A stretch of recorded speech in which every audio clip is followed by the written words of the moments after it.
আজকের টপিকটা হলো ডায়াফ্যান্টান ইকুয়েশন, নাম্বার থিওরির আরেকটা পার্ট আছে।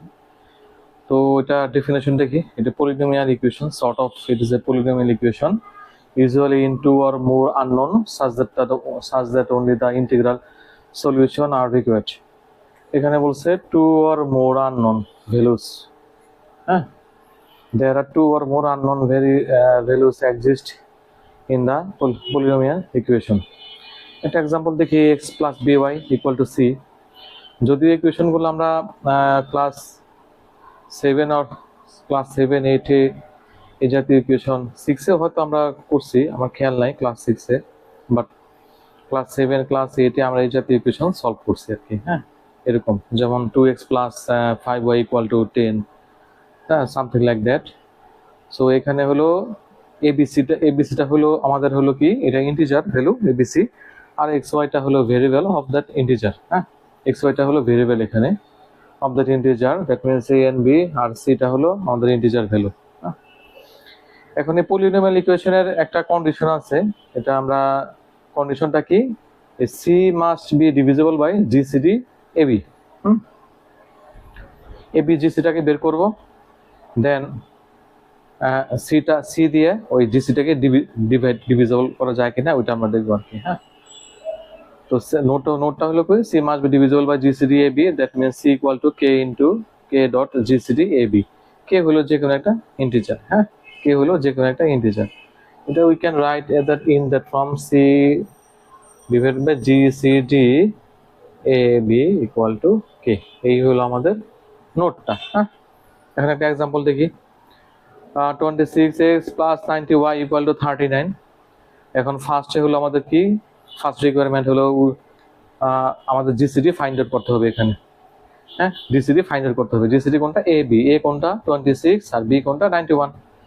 সো আমরা 26 আর 91 এর জিসিডি বের করি ইউক্লিডিয়ানের অ্যালগরিদম অনুযায়ী। হ্যাঁ, ইউক্লিডিয়ান অ্যালগরিদম অনুযায়ী নরমালি আমরা বের করতে পারি, বাট এটা শিখে রাখি আমরা, ইউক্লিডিয়ান অ্যালগরিদমটা কি জিনিস শিখে রাখি। ওকে, 26 91, ফার্স্ট হলো 91 হলো, বসালাম 91 কিভাবে ভাগ করে লেখা যায়, 3 ইন্টু 26 প্লাস 13।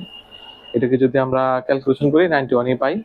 26 হলো 2 ইন্টু 13 প্লাস 0। হ্যাঁ, এখানে আমরা দেখি এই যে জিসিডি এখানে আমরা বের হয়ে গেছে 13, জিসিডি কিন্তু এখান থেকে বের হয়ে গেছে, এই যে 13টা, 13 জিসিডি বের হয়ে গেছে।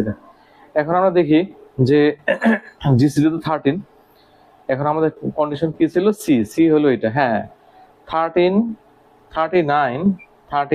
ডিভিজিবল 13 কত আছে 3। সো এটা ডিভিজিবল। হ্যাঁ, সো এটা divisible, so there is solution exist, আমরা এটা বলতে পারি। এখন আমরা 26 প্লাস 91 ইকুয়াল টু 39, এটাকে আমরা 13 দ্বারা ডিভিজিবল করি।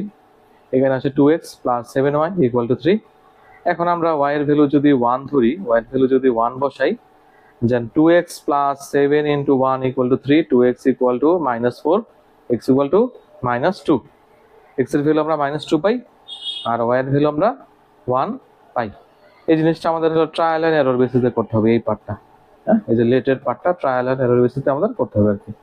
এখন আমরা x এর ভ্যালু যদি -2 বসাই এখানে, আর y এর ভ্যালু যদি এখানে 1 বসাই, তাহলে কিন্তু আমরা 3 পাই। কিভাবে পাই, 2 ইন্টু -2 ইকুয়াল টু হলো কত, -4। হ্যাঁ, এটা -4, আর এখানে আসে 7 ইন্টু 1 7, তাহলে 7 -4 এই যে 3। এই তো সলিউশন আমাদের হয়ে গেল। তো এই টাইপের ম্যাথ আমরা ওই যে বললাম ক্লাস 7 8 পড়ছি, বাট আমরা ওই মানে নামটা একটু আননোন মনে হইতেছে আর কি। হ্যাঁ, যেমন ডায়াফ্যান্টান ইকুয়েশন, এই যে নামটা একটু ডায়াফ্যান্টান ইকুয়েশন, বাট এটা অরিজিনাল নাম হলো এটাই ডায়াফ্যান্টান ইকুয়েশন। আমরা পলিনোমিয়াল ইকুয়েশনও বলতে পারি, 1 ডিগ্রি পলিনোমিয়াল ইকুয়েশন। এখানে হলো x এর ভ্যালু 1, y এর ভ্যালু 1। এটা polynomial equation, 1 degree polynomial equation আমরা বলতে পারি। তো এইটারই অরিজিনাল নেমটা হলো কি ডায়াফ্যান্টান ইকুয়েশন। হ্যাঁ, তো নেক্সটে আমরা আরেকটা টপিক নিয়ে আলোচনা করব, এটা নিয়ে আর ডিটেলস এর কিছু নাই, একটু কি। তো এই পার্টটুকু হলো আমাদের ট্রায়াল এন্ড এরর বেসিসে করতে হবে, যে এই পার্টটুকু। হ্যাঁ, এই পার্টটুকু একটু, ঠিক আছে।